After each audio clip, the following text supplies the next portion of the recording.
Views expressed on the following program are those of the hosts, callers, and guests, and are not necessarily those of WMEL staff, management, or advertisers. Helping Seniors of Brevard County. The purpose of Helping Seniors is to inform, educate, and connect seniors and those that care for seniors to their services. And we do that through a whole bunch of ways. One of the ways is this radio show. And I'm also very pleased to announce that we will soon have a whole new series of 11 billboards that are the electronic billboards. As soon as we get those up and running, we'll credit our sponsor for that. But it just shows how people want to work to get information out. And Kay and I were discussing before we came on here, why in the world wouldn't people want to be part of this provider network where we're helping seniors?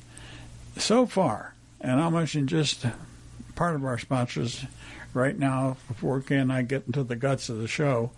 But think about these providers, sponsors that are helping us do what we do. They're all connected with helping seniors, folks. Gentiva Home Health Care, the Eye Institute. And by the way, I did a couple of TV shows with the Eye Institute. Last week I did one on general eye care and another one on cataract surgery. And Dr. Wainwright, I might be wrong there, and Dr. Mandisi. They were super, super shows, and we'll be getting them on the Space Coast Network pretty soon. I'll tell you a little bit more about that. But the Eye Institute, Solid Bite Dental Implant, Bill Johnson, elder law attorney. And we got a couple of legal things we're going to mention today. Even though Bill's not here, I'm saving most of the stuff for him. WMEL AM 1300, Woodstock Hospital System, Levin Home Care, Ren Care. It's a medical alert program, folks. It's where you wear that thing around your wrist or around your neck. If you fall, you push the button.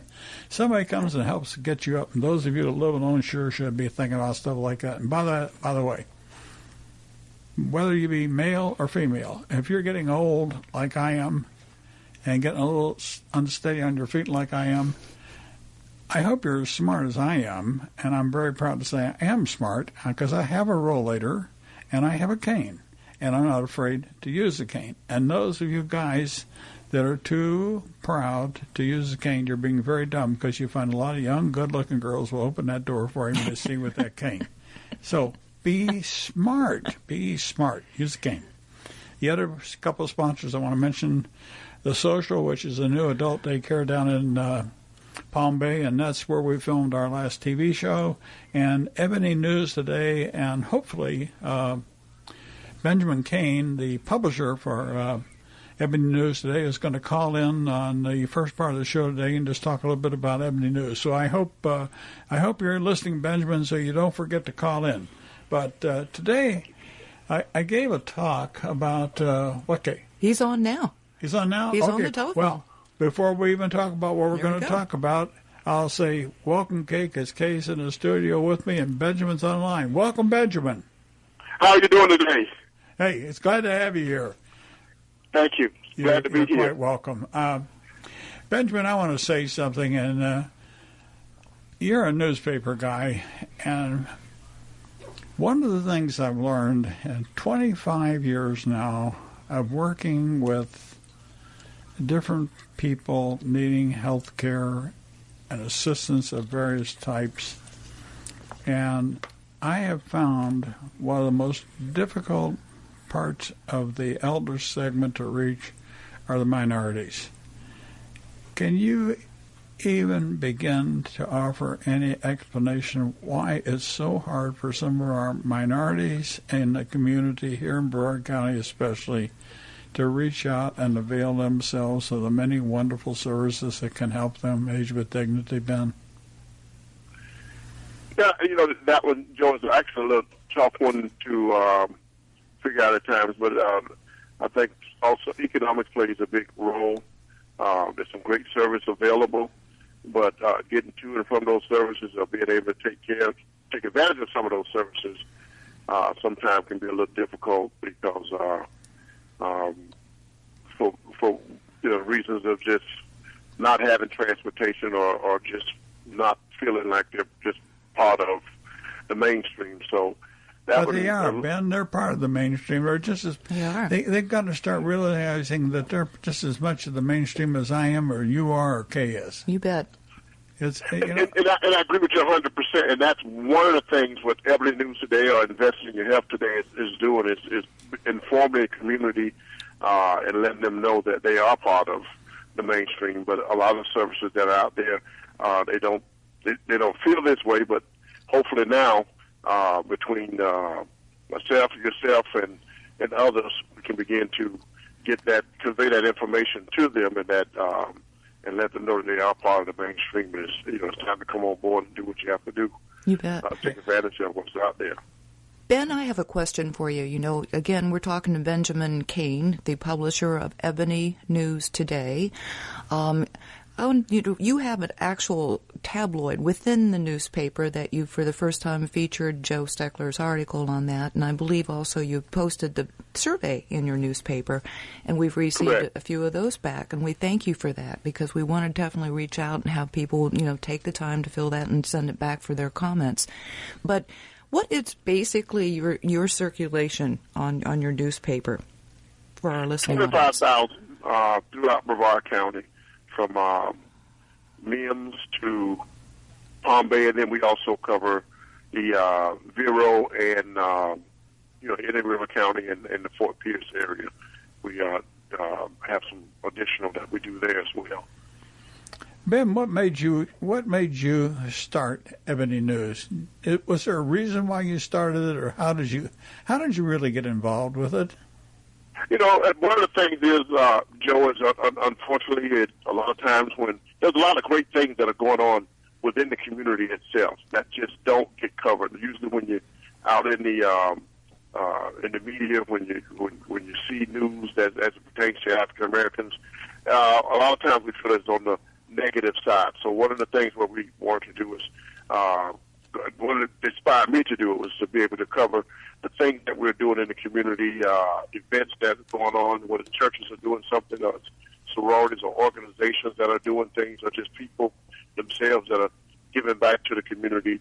And so those are the things that inspired me to be able to cover those things, that are a lot of great things that are going on in the community, and getting it out there and letting people see for themselves what they're doing, because even within the community, sometimes we don't know what we're doing. And then we've been around now for 13 years. Ebony News has been around for 13 years now, and it's just a joy to have people come up to you and say, I'm glad you started the publication. I'm glad we have, because I didn't know these types of things were going on within our community. I didn't know we were doing these things. I didn't know whatever. And so, and people love to see whether it's their kids, from infants or the teens, or mom and dad getting awards, receiving awards. They love it, and they look forward to seeing each issue. So that's the beauty of it, just keeping everybody informed, keeping everybody communicating, and so that's one of the reasons I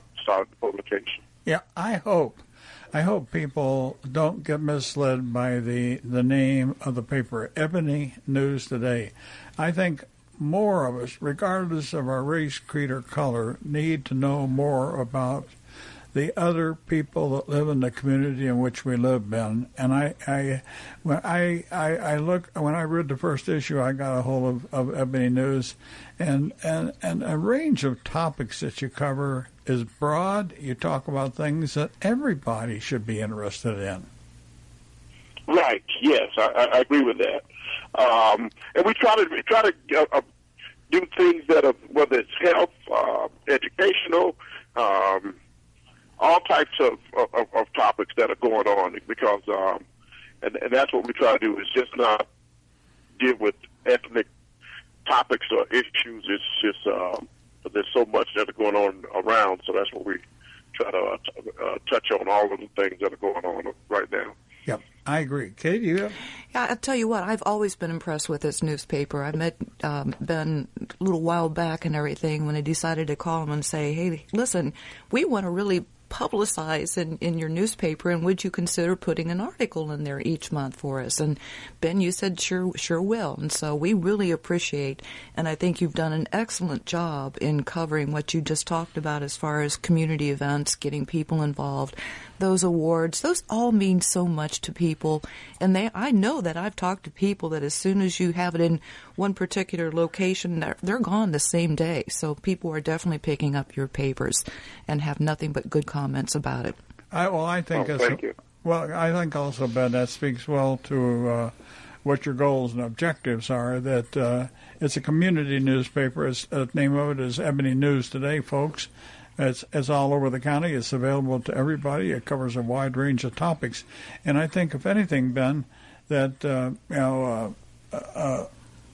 we are going to soon have 11 electronic billboards throughout Brevard County, which is going to feature our logo, our phone number, and our website. And the more people that get attracted to our website, the more people are going to see that we have the articles from Ebony News Today, Hometown News, Spotlight Magazine, Senior Scene Magazine, the radio shows, the TV show.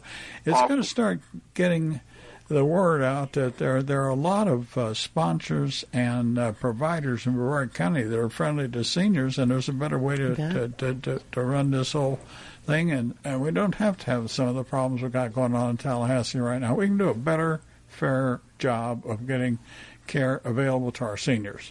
You bet. Yes, I agree. Okay. Thank you. Yeah. Oh, thank you for calling, Ben, and you're always welcome to call anytime you sure want to. Okay, thank you. I will do that. Thanks, Joe. Okay. All right, Okay, bye, I Ben. appreciate it. Okay. Take care, Ben. Folks, that was Benjamin Cain. Ben is the editor or publisher of Ebony News Today. And if you've never seen the newspaper, when you go out to these places where they have these news racks stand, and we have Senior Scene Magazine, Ebony News, all these things, take a copy. Take a look at it, and you'll see what I'm talking about.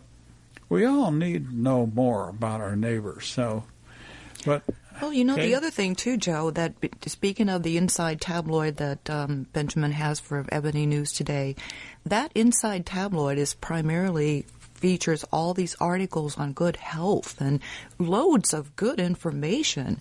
So it just is, I'm really impressed. I mean, the quality, the quantity of articles and everything is very educational. Well, there's also a good section. I think the paper I said had a good section on supplements. Right. And what do we want to? A lot of members of my family folks are trying to convince me I need to take Juice Plus more than I need, more than I am. But, we just can't knock something simply because we don't want to try it. And I'm putting myself across the breakers there, as I know I need to do more. And the older I get, I realize the bones creak a little bit more, and I need to get back and do a better job of my exercise. But as I came on with the show today, I made a special plea to those of you that are getting a little frailer and your balance is not as good. Please think about using a cane. It's not a mark of frailty. It's not a mark of aging. It's not a mark of anything. I think it's a mark of smarts. You bet. It says, I don't want to fall. I don't want to break a bone. I don't want to be in a hospital because I forget the number. I don't know if you know the statistics, Gabe, but the statistical rate of those that die from falls is pretty high. It sure is. And that can happen literally at any age. I mean, seriously. But you're right. As you do age, the bones do get a little more frailer. You don't heal as quickly as you did when you were a child, certainly. So why take a risk? It's just not worth it. Yeah. Before we got on with Ben, Kay and I are going to go through a little bit of. I gave a talk over Monday, folks, to the National Association of Retired Federal Employees, and there were about 40 of the retirees there, and I spoke to them at lunch.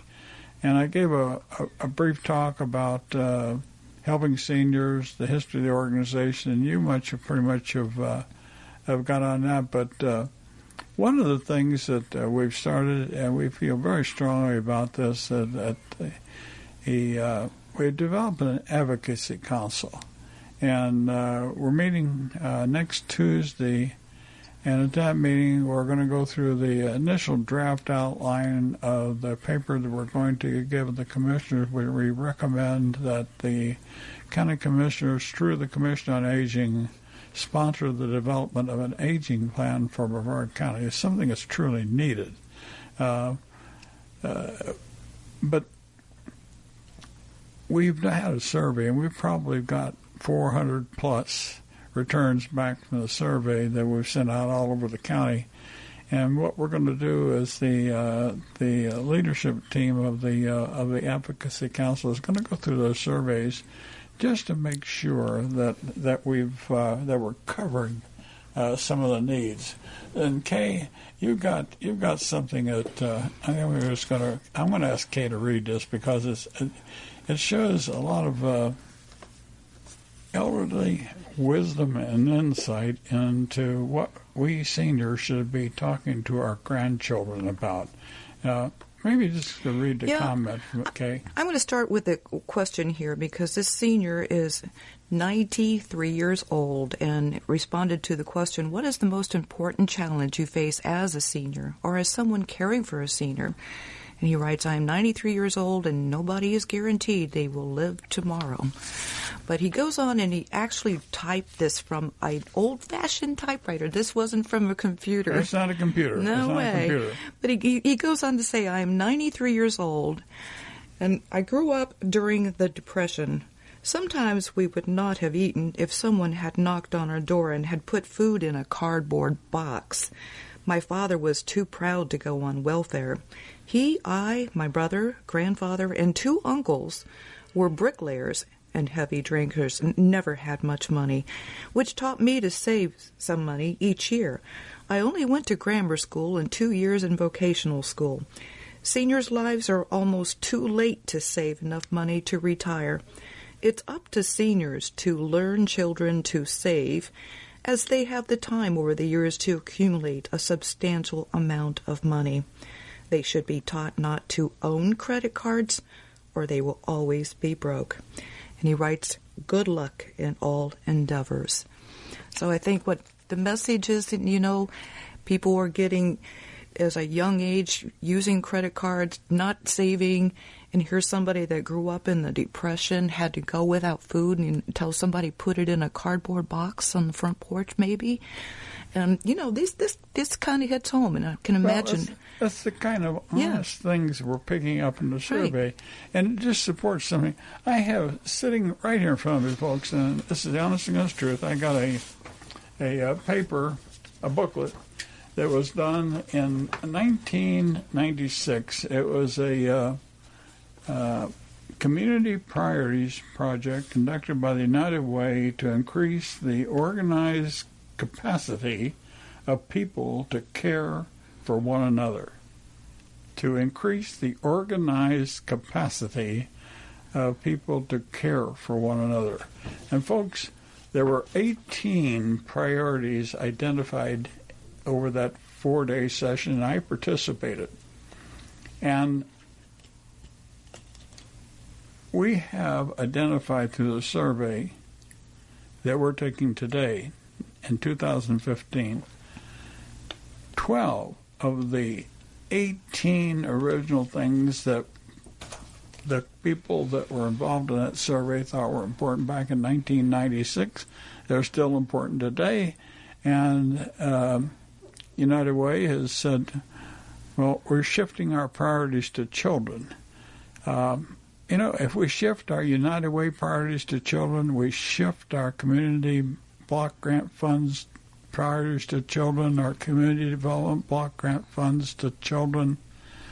What the heck are we going to do with the 44.6% of our tax money we've already devoted toward our children? Right. I talked to a senior citizen, and he asked yesterday, and he said, Joe, I go to this place where I think it's the shared lunch program for Aging Matters, and he said, half the people there are children eating. He said, what's the matter with parents feeding their children? Why are children being fed at a senior lunch program? Well, I haven't looked into it yet, but I got a pretty good idea what it is. We can talk all we want, Kay, about the cost of medicine, the cost of doctors, the cost of providers, the cost of everything. But until we start getting a handle on some of these programs and people accept their own individual responsibility for taking care of their families, we're not gonna make progress. And school's out now too, so the parents can't depend on the teachers being the babysitters during the summertime. Yeah. So it comes all to a circle here. You're never going to get me to believe that the parents of all those children on these food programs, that both of them work. In fact, the sad part about it is most of them come from a single-parent family. That's true. And that's what we don't want to admit. That's what we don't want to talk about. And that's part of our problem, folks. We got a lot of things going on that not only do we not want to talk about them, we're afraid to talk about them, because the reason we're afraid to talk about them, we're afraid that somebody's going to jump all over us and say, well, why are you butting in? Right, but we've got to talk about it. We've got to talk about helping our seniors in Brevard County. Now, I think I'm very partial to helping seniors in Brevard County, and so we're going to talk a little bit more about what's going on with us at the Foundation, our outreach program, and a new television show, but we'll talk about that after the break. So please do stay with us. We're going to take a short break. Stay with us. AM 1300 WMEL. Back live with the second half of Helping Seniors, the radio arm of Helping Seniors of Brevard County. Our job is to inform, educate, and connect seniors and those that care for seniors to resources. Our phone number at the office to get a hold of Kay, our information specialist, is 321-473-7770. And my sponsors for the second part of the show are Senior Scene Magazine, Hometown News, Spotlight Magazine, Seniors Helping Seniors, a home care organization, the Fountains of Melbourne, Beth Courtney of the Braswell Financial Team, Kennebec Chiropractic, Canadian Meds of Melbourne, Wiedemann Malik, Vitas Hospice, Peaceful Beach Mediation, and I want to mention especially today Barbara McIntyre of the she's a reverse mortgage expert, folks, and we've got a TV show that Barbara did, and it's a great informative TV show, and you can see it on our website and on also Space Coast Channel 499. I was informed today that it's gone from 199 to 499. So, we got a new number. We'll have to change our paraphernalia when we get our new stuff put out. But I'm going to meet with them today after the radio show, and we're going to have a new series of television shows. And we'll be putting new things together for providers, just to help you so you can get the right type of help. We have a caller waiting, and I'm going to let Kay handle the caller. But as the caller talks to you, folks, I want you to appreciate and understand what perseverance can do if you make up your mind that you want to make these elder care systems work for you. The ladies that are going to talk to Kay can show you and demonstrate how, through her own persistence, she's been able to make some things happen. So take it away, Kay. Okay, and do we have Miss Sandy on the line here with us? Yes, this is Sandy speaking. Hi, Sandy. Thank you for calling in. You and I go back a few months here. I think starting back in, I want to say September, October was our first communication. Yeah, about that. Yes, yeah. Right. And along the ways, we've looked at some different ways to try to help you out and everything. But you also have experienced, and as Joe has mentioned, you have quite a persistence in trying to find, get through a system here as well. And I'd like you to share your story a little bit with our listening audience today, Sandy. Especially recent. Especially for the most recent thing that is, starting from like a week ago last Monday? Yeah, it starts I started making a log, but it starts before June, about May. Okay. And it had came to my attention that I'm a possibility of me having surgery, and I'm a senior citizen, and, even if you have family here, you need a support system. Sure. And so, talking with you and some other agencies and things, I was trying to get prepared for stuff in place to help me without having to go into a nursing home or rehab. And you had to do that You've had to do that before, haven't you? You've experienced that. Yes, and I've gone into, and I'm saying they have a purpose. I'm not saying they're all bad or whatever. Mm-hmm. But for the well-being of seniors, you heal faster at home. You're familiar. You're not uprooted, Sure. And sometimes family members are unable for whatever reason that they cannot assist, being jobs or, they're ill themselves or whichever. It's like hurricane preparedness. If you know it's going to happen, you don't know when, but you know. And so that's been my quest for the last about 2 months. Mm-hmm. Well, and I have been contacting people, and I keep getting roadblocks of either them not returning messages, constantly getting voicemail, or when I do get to speak to a human being, which is refreshing, they have no idea what's going on within their own organization or who to talk to. Okay, so you've been bounced around a lot, and then I think for what I understand is the fact that you started making calls. You've left a number of voice messages to please call you back because, as you compared it to hurricane preparedness, you too are trying to prepare because you know you've got a surgery that's inevitable. It's going to happen. So you want to be well prepared. But to not get a return call, this is something that I pride myself in, Joe, as well, is that if I'm on the other line, certainly you're going to get a voicemail. And people leave a message and they say, please call me back. I always call them back, because that's what makes us different, too. We want to follow up with people. But I'm kind of interested, Kay and Sandy, in what you relayed to Kay in the office when I was trying to listen about what you became aware of today about Medicaid and having your services paid for. Please share that part of it, Sandy. Absolutely. Okay. Like a lot of seniors, I'm on a fixed income, and it's always the assumption, well, somebody else will take care of it, family member, and it all boils down to money. And I'm willing to pay my share when I can. And so the recent thing I came across was the sliding fee basis. And it's like I tried for weeks and like 8 messages to find out, well, what is my cost share? I mean, it's important. I need to put it in my budget. If I need to cut back on groceries, if I, don't need to go out with the girls and have that dollar at McDonald's, which isn't healthy, but you need a social life. And for a very, very long time, I was not told what the sliding fee. I was given flat fees from this organization. And so today I finally found out there was a list, I don't know where it's from, but a percentage of my total income of what I get from Social Security. The thing I find interesting is they did not consider how much I pay for rent, how much already outgoes for my co-pays for medication and doctor's visits, how much, my household expenses. It was just a flat fee, percentage fee of my total income. Okay, Sandy, let me ask you a question here. It might be a little confusing. You were trying to find some answers regarding getting some assistance in your own home. Is that correct? Correct. Okay, I wanted to clarify that. So you were not given that information on what your share would be until finally the 7th, 8th day you get through and try to find out. But then, yes. But then something even more important happened.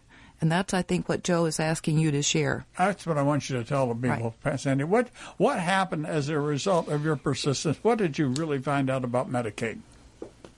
Well, see, the organization I was trying to go through, they kept mentioning Medicare, Medicaid, and then they kept mentioning SAR to see if I was already on a waiting list with Tallahassee.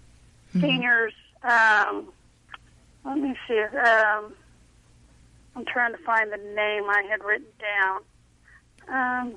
Health, you're talking about the HMO?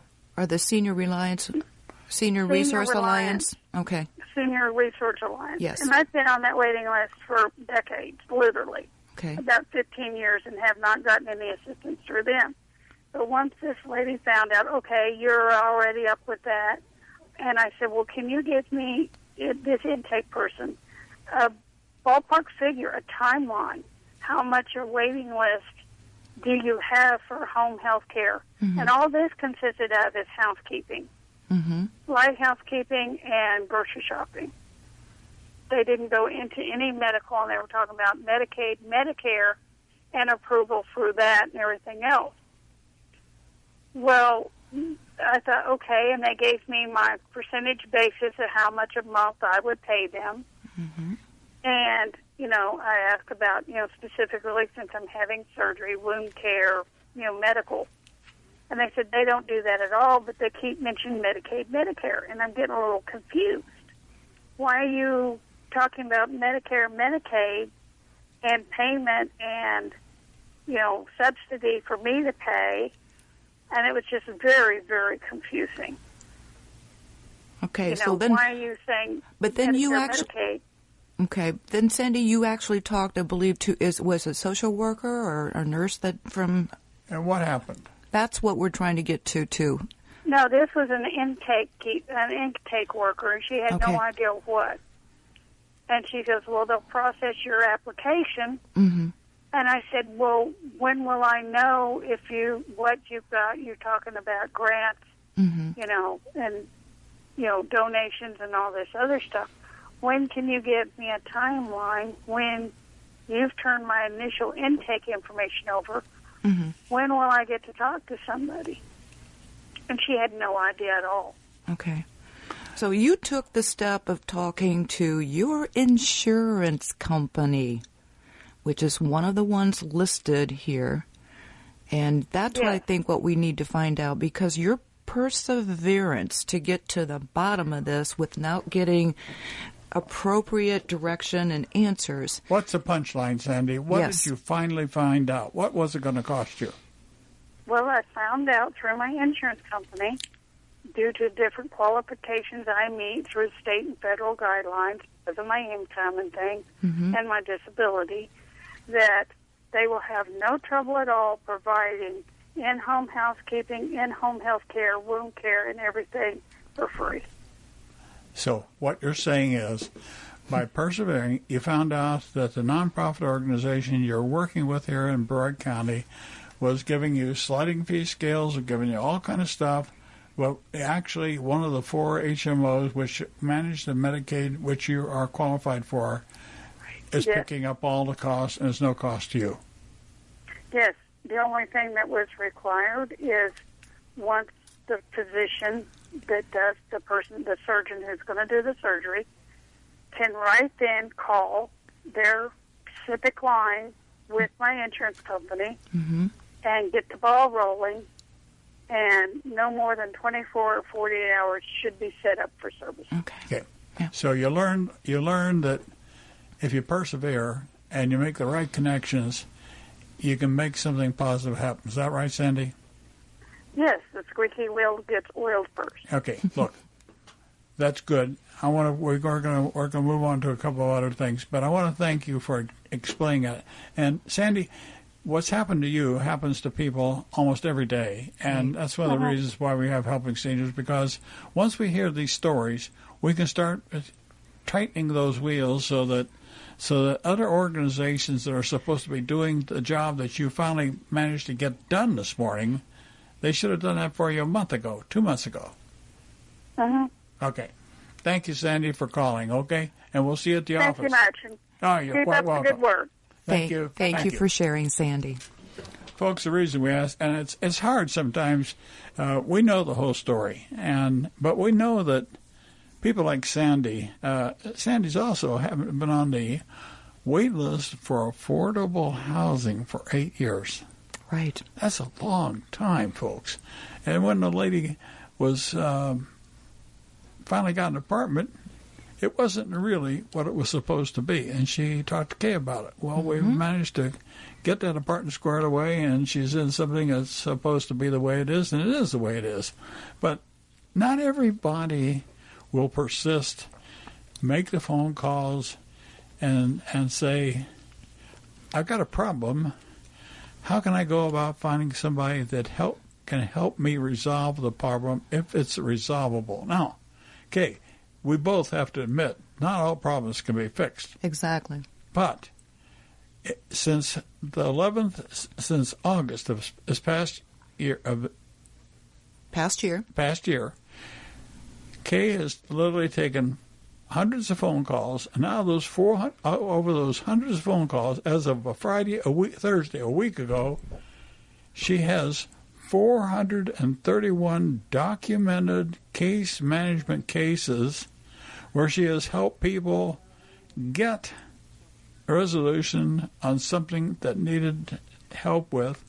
And I think, Kay, I want you to talk about it, but I want you to also make sure that our listening audience understands that there were hundreds of calls, 431 resulted in case management situations, but some of those are case management situations just like the phone caller, Sandy. Right. There's been numerous calls where you've helped Sandy work through a different part of the problem in addition, exactly. And that's still one of the 431 cases. That's right. So anybody says that there's not need and that seniors don't have a need and that we shouldn't be devoting some of our assets, financial assets, to a radio, television, newspaper, website outreach program where people like Sandy, like some other people that we would have gotten on the show today, they need these services. If we don't publicize these things, just like when we have these 11 new billboards up, when people see our phone number and our website, they're going to go to that and they're going to see what Kay does, and they're going to make a phone call, and they're going to find out a lot more about the problems that they didn't know that they had. Okay? Absolutely. Well, it's like I said, just talking with Sandy, I think we started having our first phone call back in September. And since that time, I've talked to her good night. I can't even count how many times. But the bottom line is that I do get calls from people even from the day we opened our door who still now put that number probably on the refrigerator with a magnet so they don't lose it, because they know they can call us for another issue. They need to get that right resource. And that's another thing, too. Sandy had that perseverance. It is frustrating because I get a lot of calls from people that say, I can't get anybody to return the call. You're the only one who does. Yeah, Agency. I got that from a guy that was a former mayor of one of our cities yesterday in a phone call with him, folks. Yet there's something that we picked up today, and this, I think, needs to be looked into. We will look into it. But we were informed today, Kay was informed that the building of ramps and home services by nonprofit organizations will only be performed if you own the home. So if you rent the home, yes, or you're temporarily living there and you are an amputee and you can't get in and out of your house because you own the house, they're not going to help you with a ramp. See, this is the kind of thing and reasoning, folks, that doesn't make sense to me when we talk about older American Act money and we talk about county funding, local funding, community funding, municipal funding, federal funding, state funding. It seems to me like those dollars should be used to help the people, whether they own the home or they don't own the home. I remember the case with the submarine veteran. The only way the guy could get in and out of his his trailer, folks, was because it was a trailer. He didn't even have the clamps out of his stump yet. Right. And he had to slide up and down those steps on his rear end to get in and out of his house. His wife couldn't pick him up. He didn't complain about it. No. But he called and said, is there any way you can help us? We did. Yes. They got a ramp installed in 3 days. Instead of several weeks or several months. Weeks. It was 11 weeks is what they wanted to wait. But, sometimes situations happen where you have to think faster, you have to move faster. And I think that if we do our job correctly at helping seniors, we'll build the kind of provider network that will also be part of the solution, not the problem. Right. When a person needs help, they need the help now, and that's why a lot of times when you have people call and you know that they are low income, and you ask questions, and this is what you find out. By asking questions, you find out more about them, and then you find people are eligible. Can you tell about some of the programs that you picked up on people, how you've been able to help them? Well, yeah, I mean, it was just last week I was following up with one of my callers, and she was telling me, she says, you know, if I never called Helping Seniors of Brevard, I wouldn't be moving next month. She was looking for affordable housing. So I recommended, one that I know that doesn't have a waiting list, and she is so happy. But again, it's taking the moment to pick up that phone, take time, let me find out, because I can guarantee that once we start talking, it's not going to just be one thing. It's going to be several. Yeah, and all problems can't be solved right away. Right. But, no problem is going to ever be solved, Kay, unless a person that is having or experiencing the problem identifies that problem to someone that at least can get them started in the right direction. Absolutely. And I think that's through our radio, our folks. I always tell you, I hope you got your pencil and paper. That phone number over at the office, I want to give it again before I forget it. It's 473-7770. And if you got a chance and you got access to the Internet, helpingseniorsofbrevard.org. Everything we talk about on this radio show by tomorrow will be archived on our website. Right. You can hear what we're saying. You can look at all the TV shows. You can do all these things that we talk about, okay? Yeah, and all you have to do is push that media tab, and you can get a choice of print, radio, TV, all of that. So it brings us back to the focus that why Helping Seniors of Brevard was formed is to help educate. It's totally not in competition with any other nonprofit organization, but we're here to complete. But our way of doing things is to help inform our callers, inform our seniors to live a life of dignity. But I think it's fair to say, if we find other nonprofits that are supposed to be doing the same thing that we're doing, if they're not doing their job, we're going to do the very best we can to equalize the playing field so that everybody operates from the same starting block. And that's the way it should be. It should not be about how much we're going to pay somebody. It should not be about how quickly somebody's going to get service, but it should be whether or not the person that needs the service in order to age with dignity gets the help they need when they need it. Absolutely. Without a lot of rigmarole. Yes. And being run around in circles and frustrating holding on the line for a half hour. It aggravates me when I talk to the elder helpline, somebody talks to me in a condescending manner, or they won't talk to me, or they try to put me off. And when somebody says, well, I compare your situation to making a peanut butter and jelly sandwich, well, that really aggravated the gizzard out of me, and I didn't like that a bit. No. But okay, you got the last word today. Okay. Well, I strongly encourage people, don't be afraid to call me. I will take whatever time I need to help find you that right resource. And if I don't know, I'm certainly going to do some more digging for you. So call that number. It's 321-473-7770. Let us go to work for you. We're here to help our seniors in Brevard. And we know we're on the right path. And we hope that you will be with us as we continue helping seniors of Brevard. And I'll be with you next week with, I got a doctor from Wusthof. I forgot who the doctor is, but it'll be a show, I think it's on foot care. Yeah. Podiatrist.